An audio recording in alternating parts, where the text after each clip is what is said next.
Okay, we're in front of the Yates House. This is built in the 1890s. We're still at the Fort Christmas Historical Park, so these houses were moved from somewhere else, and they're littered all over the place. This is one of the finest, if not the finest, collection of this sort that I've ever seen, and I've been to quite a few of these over the years.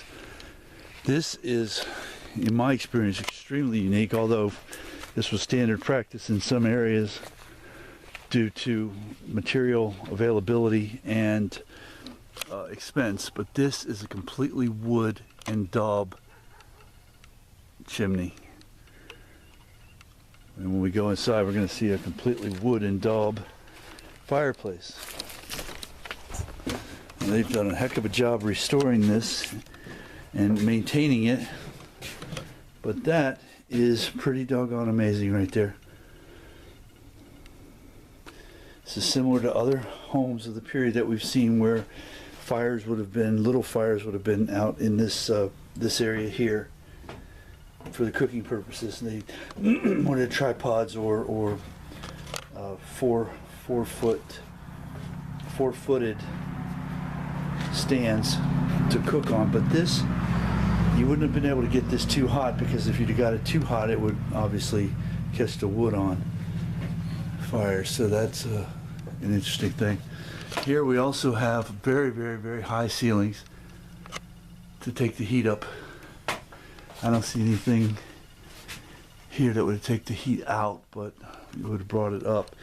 And again, in restoring this, they've done a really good job of maintaining the period accoutrement, and one of them would have been a mosquito net. One of the most frequent questions I ask is, in this time period, anything before 1970, how could you have lived in this environment with the incessant 9 or 10 month a year heat and the ever-present mosquitoes? Well, this is one way. They would have slept under these nets and the mosquitoes wouldn't have been able to get to them. This is where the parents would have slept, the smallest infant baby. We have a little pull down over here for another child. And this is just really incredible stuff. I mean, this is just, and to be able to be here by ourselves, just Brenda and I, is usually when we're in this type of environment, we have a docent with us or some sort of a tour person, and here we're by ourselves, we're on our own. And that to me is, it's just really cool to be able to stand here and enjoy all this without somebody talking, without somebody hurrying you along, without somebody watching over you is amazing. At the same time, it's amazing that there's nobody here to watch over all these artifacts, because this is real stuff. This is the real deal. Trunk from whenever, beds from who knows when. I mean, all this stuff is just real. Here's a cowhide rug beneath that. And the floors, from what I understand, the cracker construction, the floors would have had this, the spacing between the slats between the floorboards for ventilation. They would have kept ventilation going through. So this would have been one hard scrabble life here. Just incredible. People, the hardiness of the people all the time. All right, we're going to go see some other buildings. Okay, we're in front of the Brown home now, 1900.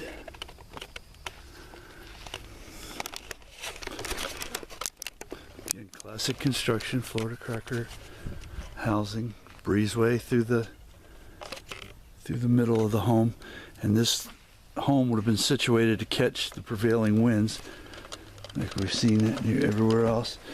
Again, the construction of the floorboards left slightly apart to allow for ventilation.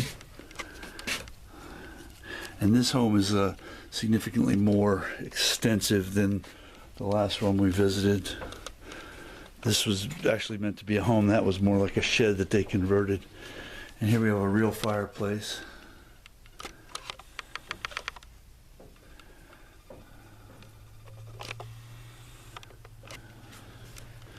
basically a sitting room.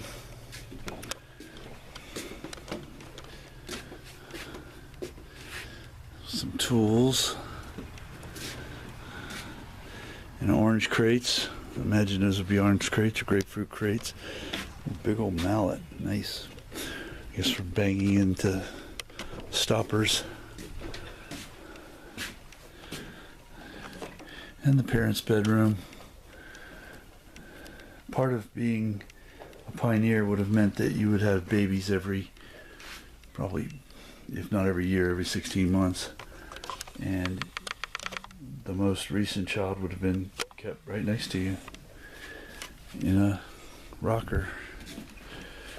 Cradle. Sewing room.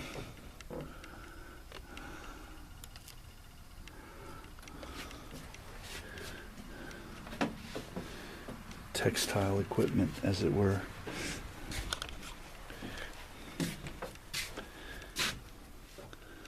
Library sitting room again. Just want to get a second look at it. And the kitchen, evening room, I guess. Nice. Okay, we're going to move over to the next one.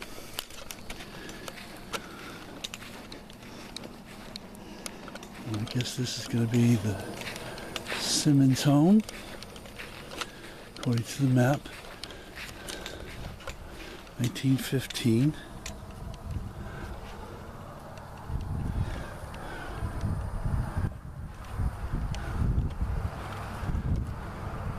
Very open construction.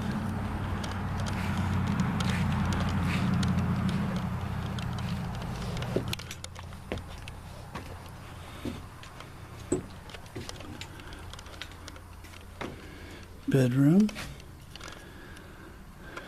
And the high ceilings for the heat to rise up. No fans. Not even screens. Just heat, mosquitoes, palmetto bugs, every kind of critter known to man.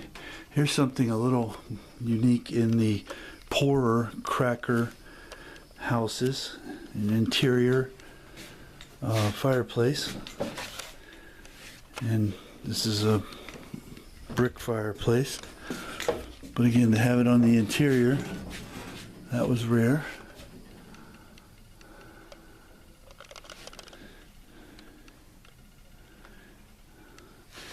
This looks like some sort of post office or some sort.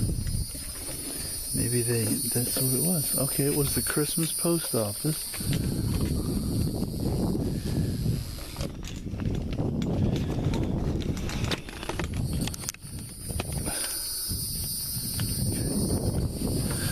So, I guess that was attached to this guy's home. They were the postmasters. Yeah. All these Tuckers. Cool.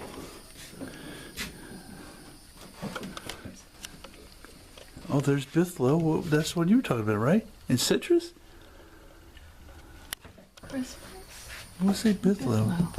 So it's not in Citrus. Maybe they were talking about citrus like the industry. That makes sense. Not Citrus County. I thought when it said Citrus, they were talking about Citrus County. So Bithlow was around here. That's neat.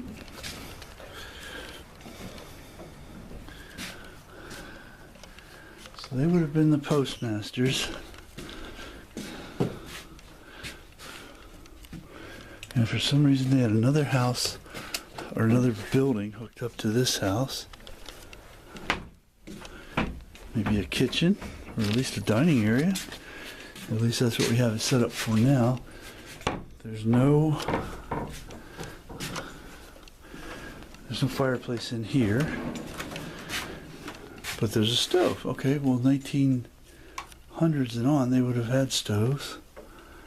So even for that time period, though, this would have been a unique structure and a unique home for having all these amenities.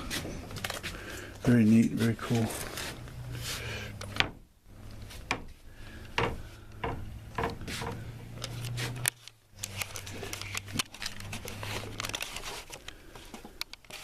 This park contains a chicken coop, which is representative of the time.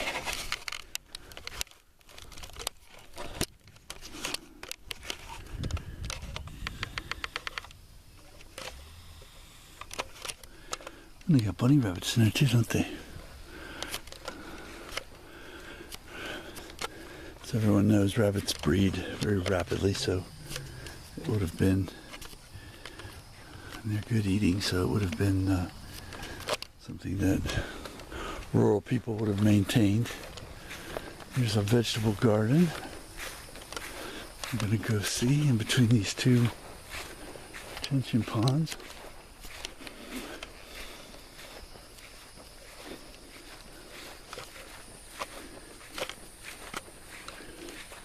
Again, you can't say enough about this park in terms of just general restoration, the extent of the restoration as far as the volume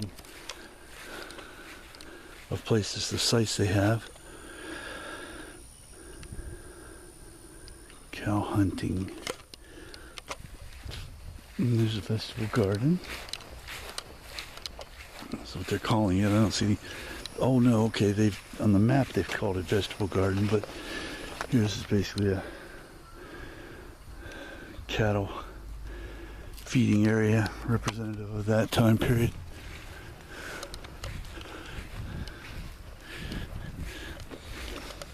It's like the map. Oh, I see. Okay, I misread the map. My bad. This is called the cow camp.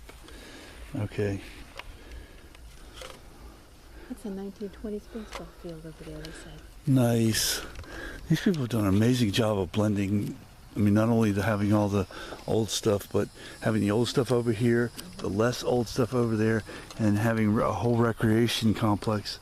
There's a playground. There's 2 baseball fields. There's tennis court, full court basketball court. It's very nice. Very well done.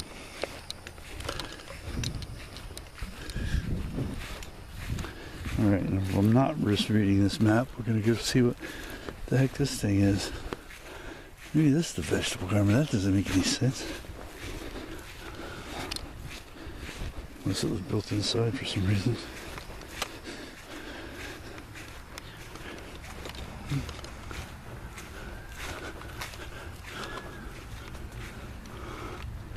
No, there's definitely not a vegetable garden in there. There's some stuff there. Looks like it's growing, but this here's some kind of a home. Wheeler Bass House. Oh, I see. Oh, okay. I'm misreading the map again. I see. Wheeler Bass House, 1905. And again, all these structures came from the surrounding area. They weren't obviously all here. Hey there.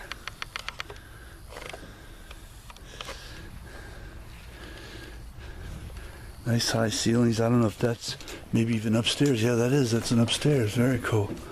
So these people had a 2-story home. They must have been really fancy.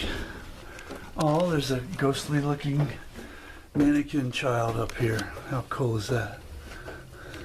Oh, with a ghostly looking little boy child who probably shared that bed with that ghostly looking doll. And having that very cool mosquito netting. Nice, very, very nice. Mom and Dad slept in here. And here again we see either the cradle that was being used or was going to be used for the next child. Man, it would have been hot. Gosh, I can't imagine. I mean, these people would just be sweating all the time, every moment of the day, especially in July, August, September,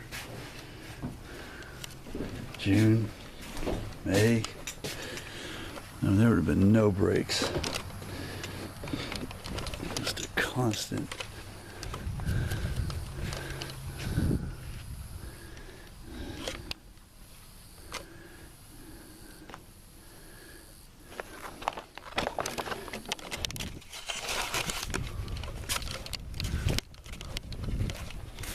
This looks like quite a substantial structure. Beehead Ranch House, 1917.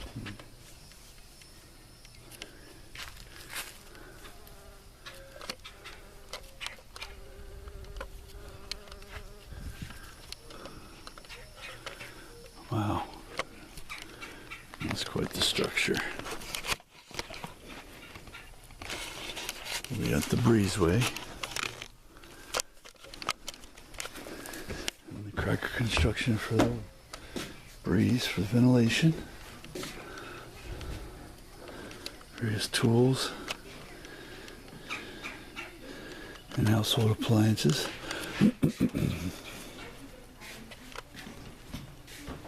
Of various brands of the area. Back in the day, they would have registered their brands.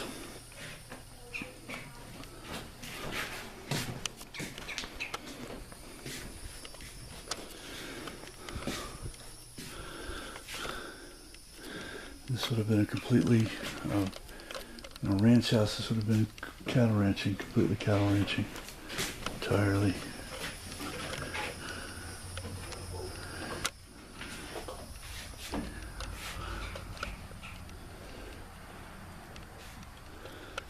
Been a very difficult existence, but very rewarding as well. And some saddles from the day.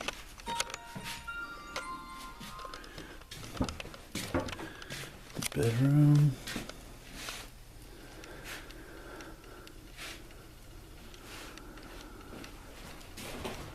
Oh wow, very nice. That is very cool right there. Look at that big, huge open room with all the windows, big, huge windows that allow as much ventilation as possible. Also, lighting would have been a concern. This must have been a very wealthy family. You have the sitting room, the brick fireplace, very wide open, bigger than some of the houses we've seen, just this one room. Here we have the cooking area, as well as the dining area.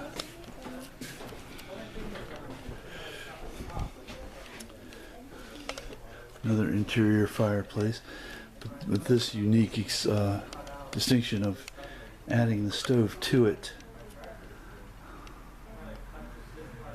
The stove pipe to it for ventilation. It's amazing. And running water. Yeah, they must have been very wealthy indeed.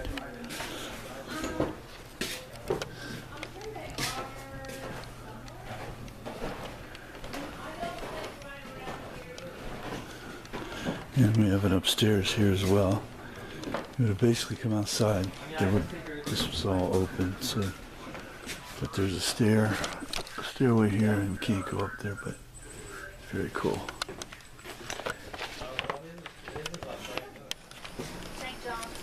Okay, yes.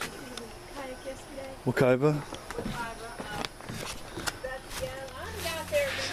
Other features that we see on this one is the double chimney, which has fireplaces on either side of it, so they would have been substantial, very significant. This was a huge structure for that time frame.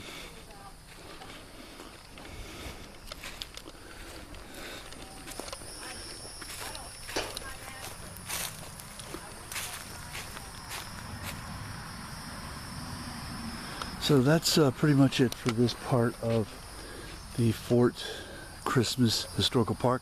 We're going to go over here and check out the newer old homes. These homes are all much older than this. And for now, we're out.